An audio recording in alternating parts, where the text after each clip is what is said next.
All right, so we are here today with Rashad Waters, a buddy of mine for over 20 years, and we've co-hosted the marching podcast together with Joe Beard, who's also going to be in the book. But anyway, I'm here with Rashad Waters, Hampton University graduate. How are you doing? What's going on, Dr. Christy? I'm doing fantastic today and getting better. Good. Okay, so I'm so glad you're here because, of course, this is part of the series that we're doing on the book that's coming out. And, I don't want to forget to give it a plug. So let me just get that in there now. So the HBCU Experience, HBCU Band Alumni Edition is the book that we're all included in. It is, and it's book 6 of an anthology series with authors from different HBCUs telling their experiences. So this is the one dedicated to bands and band people, alumni that march in the band. And it comes out on Tuesday, April 27th, and you can find it on Amazon.com. So again, that's the HBCU Experience, HBCU Band Alumni Edition. All right. So with that said, Rashad, I'm so glad that you were able to participate in this book. I'm so excited about it, but I want to know more about you. So why don't you tell the people a little bit about yourself? Okay.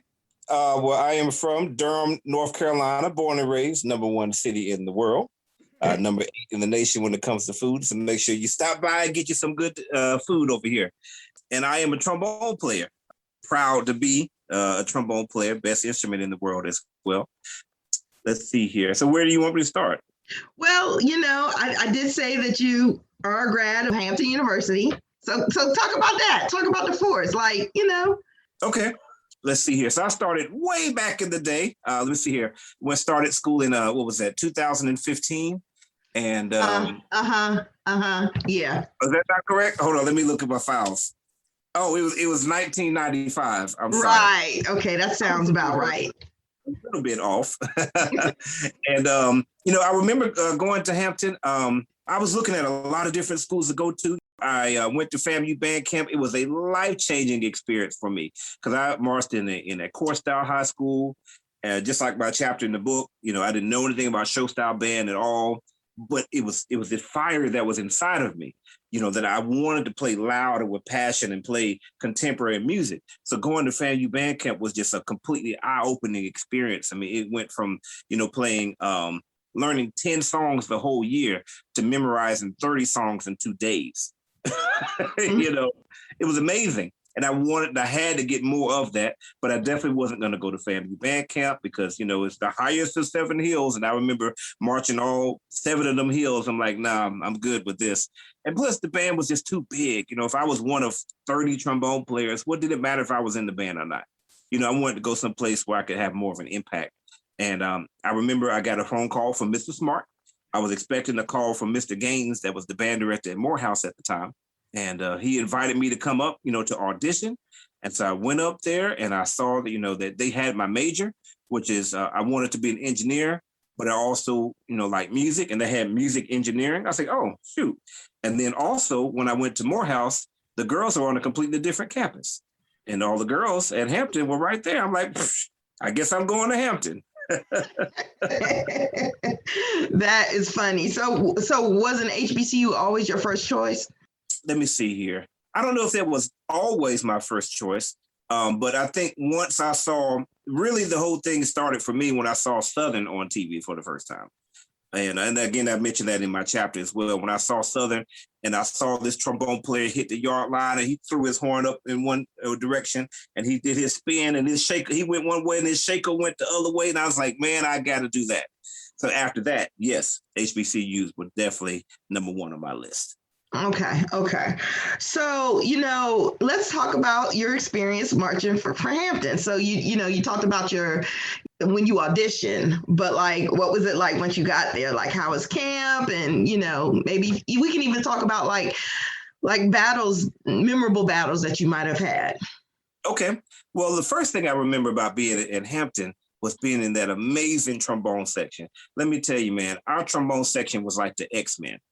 And what I mean by that is Mr. Smart was like Professor X, traveling all over the world, recruiting the mutants, because these trombone players, like every one of them had like a different power. Like one of them could play anything he heard, and another one could play the highest notes on the trombone. And another one, it was just, each one of them was just amazing. And I thought I was the bomb in high school, and I was trash. I was like, man, I'm terrible.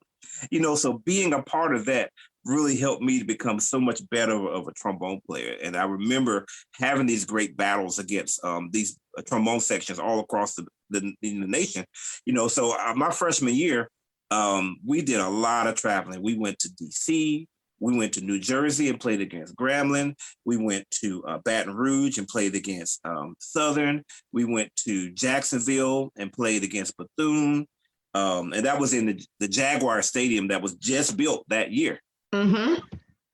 So just traveling all over the place, it was just such an amazing experience, and playing against these bands that I had heard on TV, like, Grambling and Southern, and then going against their trombone sections. And, and really, quite frankly, when I was in school, pretty much the whole time, we pretty much would run through trombone sections. Our trombone section was pretty hellified. I'll say that because we could play. Okay, that running through is a little subjective, but I'm gonna let you slide with that anyway. I'm gonna tell you, when I faced off against you, I think you graduated, so you don't have to make half the band, but yeah, when we ran up against y'all section in '99, good God, that was hellified. But anyway.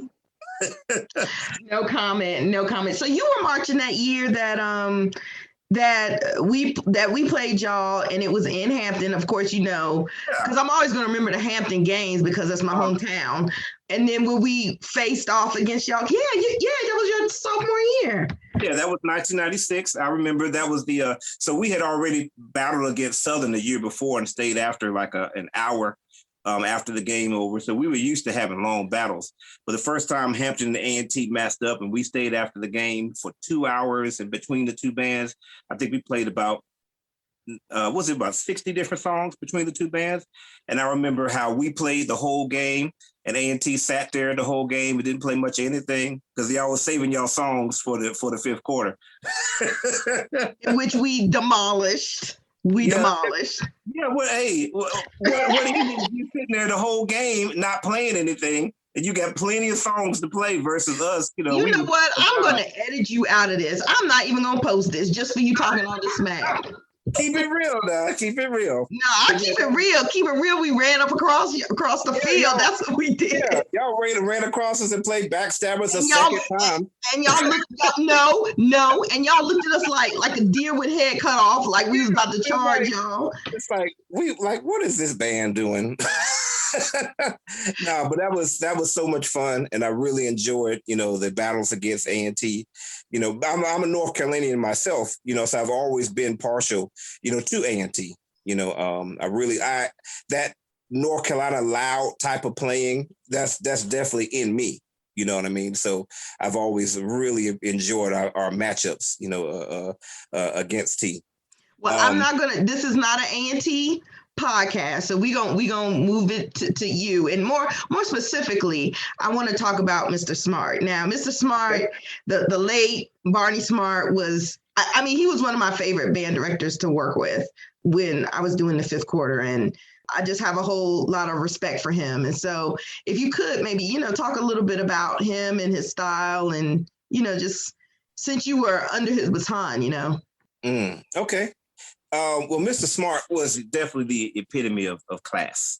That was one of the main things I learned about him.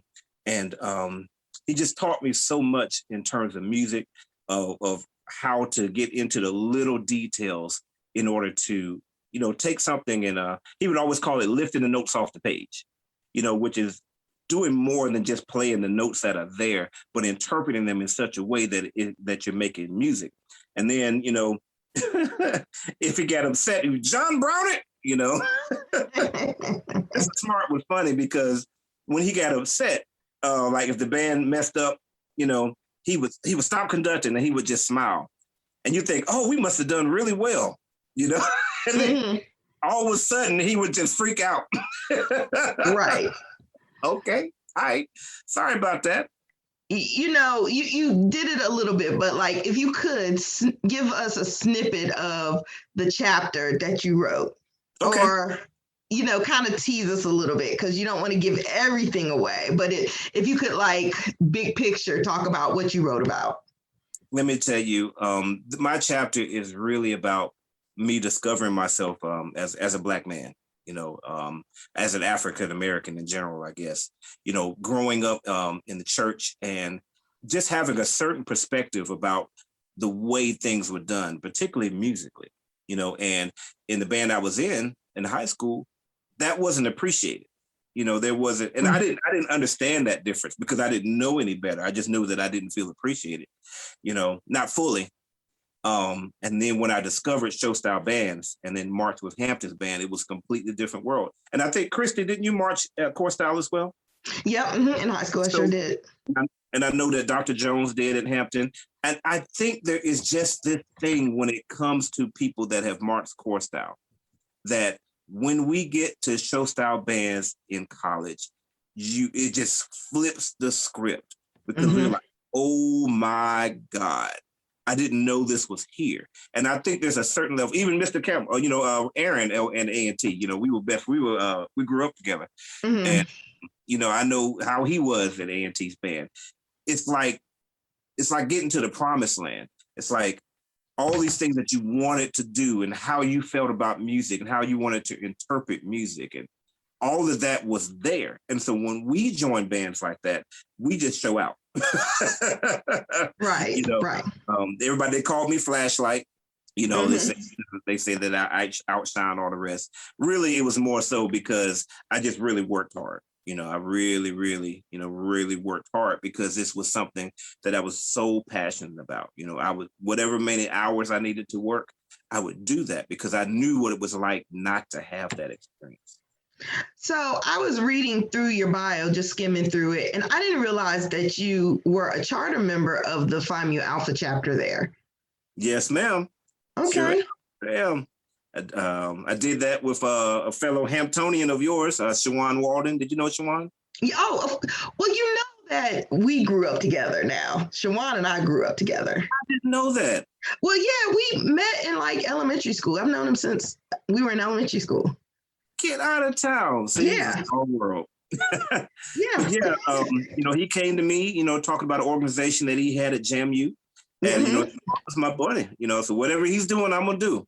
And so I was proud to be a part of that number. And it's been a real testament to legacy, to see that the organization has continued, for over 20 years, at this point, based off of the work that we put in, back when I was marching. It's really humbling to see that. Right. Okay, good. So we know that, of course, the band is a huge part of HBCUs. Tell us why, in your opinion, you think the band is so instrumental to the HBCU experience. Oh, man, I wouldn't say just to the HBCU experience, but just to Black culture in general. This is something, so I own a company, Block Band Music and Publishing. We're a company that provides music and instruments to marching bands literally all across the nation and even across the world. And every time that I hire, or every time that I interview someone, I tell them, I say, next to the church, there is no organization that supports the Black community as much as the show style band. When you're talking about, father figures and your band directors, because a lot of kids don't have them, and often sometimes mother figures, when you're talking about developing relationships with other adults, like your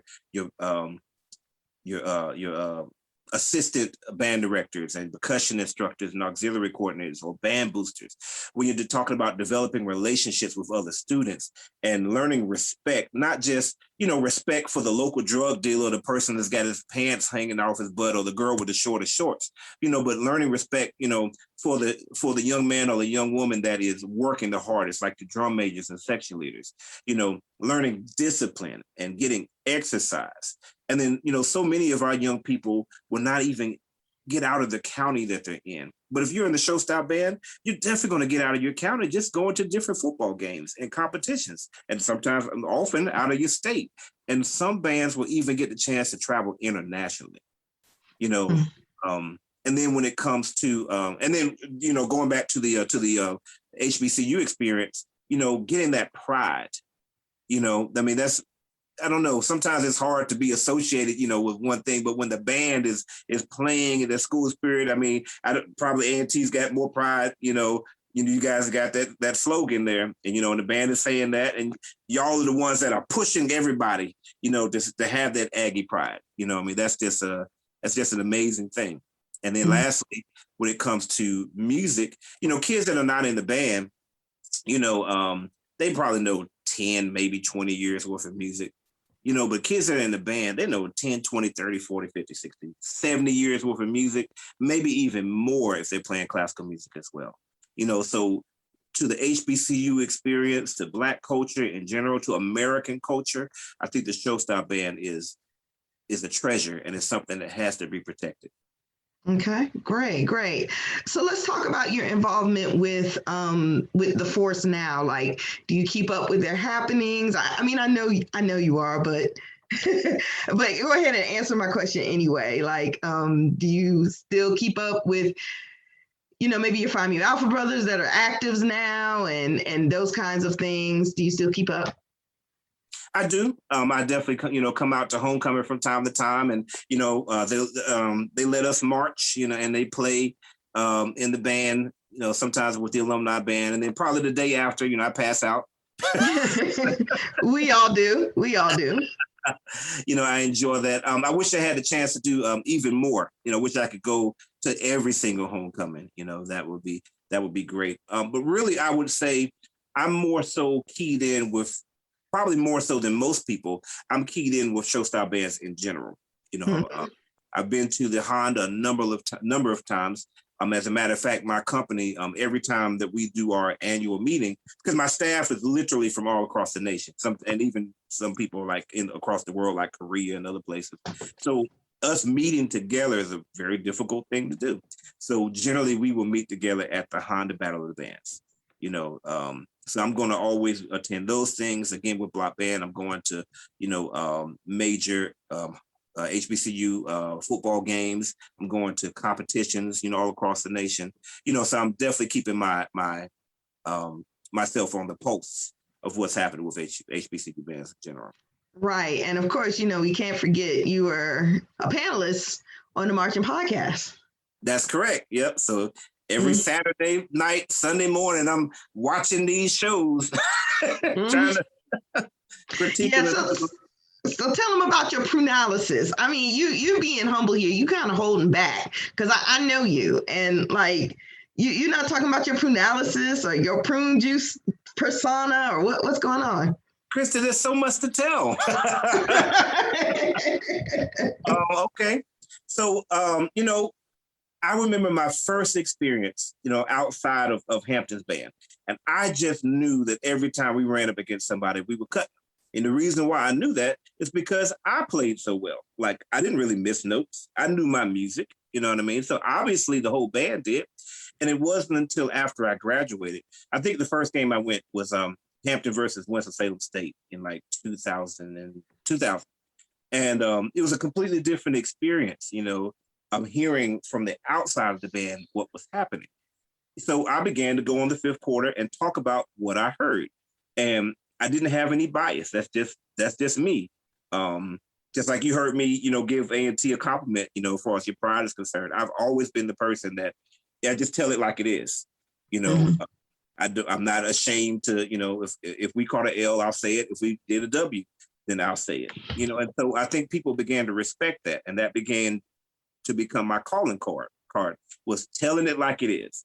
Now my name in college was Flashlight. I mean, that wasn't my nickname. That was my name. If you ask people, oh, have you seen Rashad? They probably wouldn't know who you were talking about. But you said Flashlight, everybody knew. So I couldn't go on the fifth quarter calling myself Flashlight because that was my name. So therefore I went by another nickname that my section leader called me, Prune Juice. Because I always used to scowl up when we were marching, and my section leader look at my forehead to see it all scowled up like some prunes. So, it's prune juice. I never knew that's how you got that name. I never knew that. Wow. Yep. I feel like you got a hidden reason behind that name that you're not gonna say on the podcast or in public, right? No, that's it. I'm gonna tell it like it is. If it was bad, it would be bad. But nah, it wasn't too bad. So Prune Juice was the name. And I used to or the prunester, as I started calling myself. The prunester, telling it like it is. That was your tag. Yep. And I would go through, and it was always fun to do because I would do the most detailed analysis that I could do. I would never say this band cut this band out, or this band blew this other band out. I would just say such and such played this song, mellophone's out of tune, trombone sounded good, blah, blah, blah. As specific as possible. And I would kind of tell you who I thought won, but really I would more so try to leave it up to you to decide based off of my thorough analysis, who you thought was better. And it was always so funny because it never failed that somebody that never read a Prunalysis before, as soon as I said something about their band, all of a sudden I'm biased. Oh boy, Jackson State people would come after me, boy, or the FAMU people would come after me. I'm like, bro, I've been doing this for years. Where you been? Where you been? I helped that your band caught an L this time. Let's just listen. Here's detail. Here's the detail. Here's the facts. And still to this day, I appreciate the fact that people tell me that they really appreciate me doing that because it's something that's needed. If we're going to grow as an art form, the first thing we have to be is a lot more objective about our art form. We have to get out of this bashing. We can't just bash each other. You know what I mean? We've got to learn to get better, to work on tone quality, to work on intonation, to use technologies to get better as an art form. And that starts with being able to objectively criticize and look at what needs to be improved in our art form. So hopefully, I've done my part in doing that. And so was my honor as Block Band was growing. I wanted to, again, keep my company, in addition to myself, on the pulse of everything that was happening in the show style band. So when I saw Joe out there doing the marching podcast, I hit him up like, hey, man, what you got going on there? And so, for some years now, I guess it's been 7 years since Joe and I first, talked. He had me on the show. I think the first time I was on was after the Honda Battle of Bands one year. Mm-hmm. And I've been on almost every, other than the last 2 years. Obviously, the last year was a wrap. Well, now that I think about it, the whole crew is in the book. You, me, Bridget, and Rashad. I mean, it's Bridget and Joe. So all of us. I'm sure Joe's whole chapter is probably talking about somebody dedicated their song to Jesus, and so their band caught an L. I'm not going to tell you what the chapter is about, but it is good. His is good. Honestly, everybody's is good in here, and I just can't wait till you get your hands on it. But so tell me about what you're doing now, and then also talk about how people can get in touch with you.